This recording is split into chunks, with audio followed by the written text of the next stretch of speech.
প্রিয় ভাই ও বোনেরা, আমরা সবাই দোয়া করি, চোখের পানি ঝরে, অন্তর কেঁপে ওঠে, হাত কাঁপতে থাকে আল্লাহর দরবারে।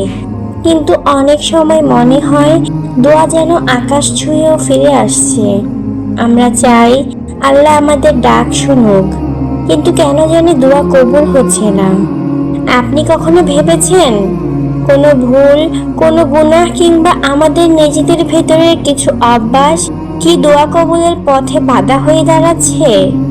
আজ আমরা জানবো দোয়া কবুল না হওয়ার সেই গুরুত্বপূর্ণ কারণগুলো, যা হয়তো আমরা নিজেরাও টের পাই না, অথচ এগুলোর মাধ্যমে দোয়ার দরজা বন্ধ করে দেয়।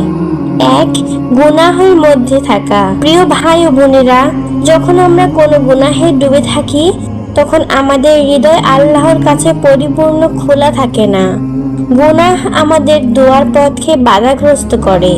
তাই সেই অবস্থায় আমাদের যত খোলা মন দিয়ে দোয়া করা হোক, আল্লাহ তা গ্রহণ করেন না। গুনাহের পথ থেকে ফিরে আসার উপায়: খোলা মন দিয়ে আন্তরিকভাবে তওবা করুন। আন্তরিকতা নিয়ে আল্লাহর কাছে ফিরে আসুন। গুনাহ স্বীকার করুন। যা ভুল হয়েছে তা সৎভাবে আল্লাহর সামনে স্বীকার করুন। প্রতিজ্ঞা করুন পুনরায় না করার। দৃঢ় সংকল্প করুন আর সেই ভুল কখনো করব না। নিয়মিত ইবাদত ও দোয়া চালিয়ে যান। নামাজ, দোয়া ও ভালো কাজের মাধ্যমে আল্লাহর আরো কাছে আসুন। 2. দোয়ায় ধৈর্যহীনতা বা অবিচল বিশ্বাসের অভাব। আমরা যখন দোয়া করি প্রায় চাই যেন মুহূর্তের মধ্যে সব চাওয়া পূর্ণ হয়ে যায়, কিন্তু কি জানেন, ধৈর্যহীনতার কারণে অনেক সময় আমাদের দোয়া পূর্ণ হয় না। আল্লাহ আমাদের জন্য সঠিক সময়ে সঠিক জিনিস পাঠান।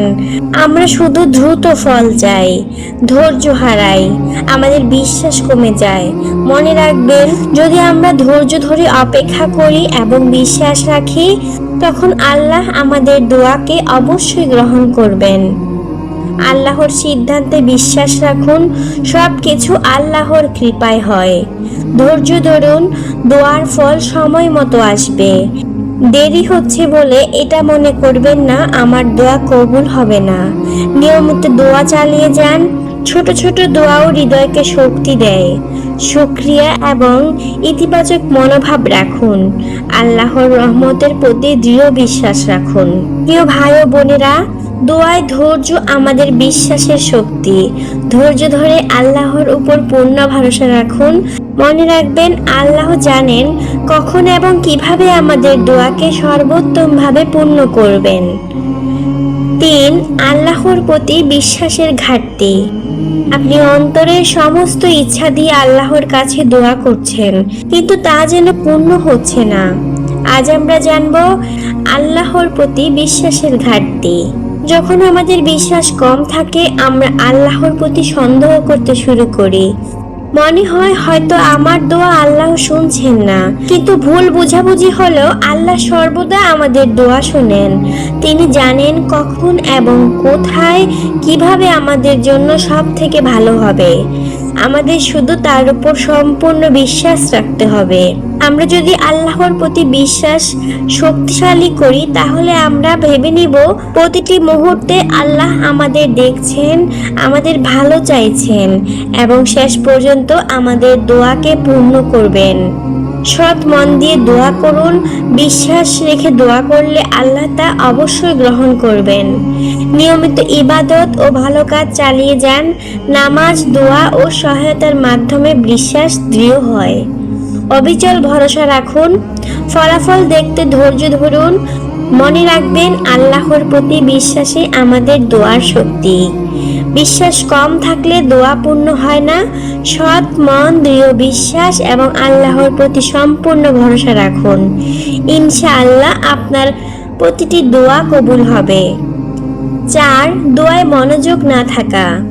আমরা যখন দোয়া করি প্রায় মনে হয় মুখে সব বলছি, কিন্তু অন্তর যেন সেখানে নেই। আমরা চাই আল্লাহ আমাদের দোয়া শুনুক, কিন্তু হৃদয় দিয়ে মনোযোগ না দিলে তা আল্লাহর দরবারে পৌঁছায় না। কেন দোয়া অনেক সময় পূর্ণ হয় না? কারণ আমরা দোয়ায় মনোযোগ হারাই। দোয়া শুধুমাত্র মুখের শব্দ নয়, এটি হলো অন্তরের কথাবার্তা, বিশ্বাসের প্রকাশ। যখন আমরা ফোনে ব্যস্ত থাকি, চোখ ঘুরছে অন্যত্র, মনে চলতে থাকে নানা চিন্তা, তখন আমাদের দোয়া আল্লাহর কাছে পৌঁছায় না। আল্লাহ আমাদের অন্তরের খোঁজ নেন। তিনি দেখতে চান আমরা কতটা মন দিয়ে, বিশ্বাস ও ভরসা নিয়ে তার কাছে ফিরে এসেছি।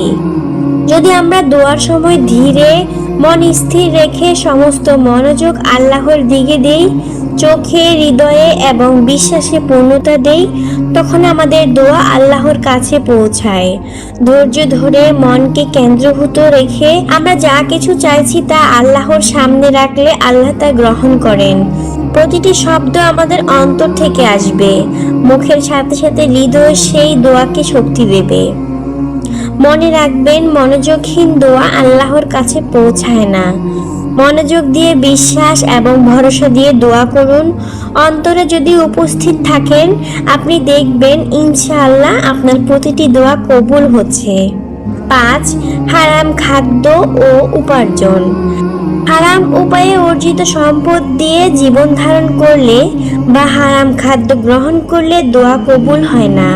যদি কেউ হারাম উপার্জন দিয়ে জীবনযাপন করে, হারাম পথে অর্জিত সম্পদ খায় বা হারাম খাদ্য গ্রহণ করে, তাহলে সেই মানুষের দোয়া আল্লাহর দরবারে পৌঁছায় না। কারণ হারাম খাদ্য ও উপার্জন মানুষের অন্তরকে কলুষিত করে ফেলে। পবিত্র এবং শুধুমাত্র পবিত্র জিনিসকেই কবুল করেন। আমরা অনেক সময় না জেনে, কখনো বা জেনে শুনেও এমন খাদ্য খাই, এমন অর্থ উপার্জন করি যা আল্লাহর সন্তুষ্টির বিপরীতে যায়। তখন আমাদের জিহ্বা যতই দোয়া করুক না কেন, সেই দোয়া আল্লাহর কাছে পৌঁছাতে পারে না। হালাল উপার্জনের পথে চলা, হালাল খাদ্য গ্রহণ করা এবং হারাম থেকে সম্পূর্ণ দূরে থাকা। মনে রাখবেন, সামান্য হালাল রুজি আল্লাহর কাছে 1000 গুণ বেশি বরকতময়, আর সামান্য হারাম রুজিও আল্লাহর কাছে অভিশপ্ত। যখন একজন বান্দা পবিত্র রিজিক খায়, তখন তার প্রতিটি দোয়া আল্লাহর কাছে পৌঁছে যায়। আল্লাহ তার প্রতি রহম করেন, তার দোয়া কবুল করেন।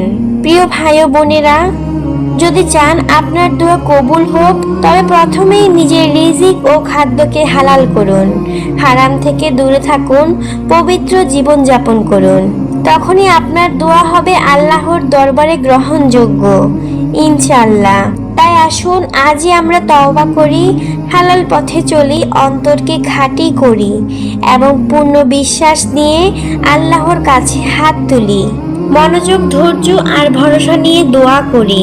একদিনও নয়, এক মুহূর্তও নয়, অবশেষে আল্লাহ আমাদের প্রতিটি দোয়া অবশ্যই কবুল করবেন, ইনশাআল্লাহ।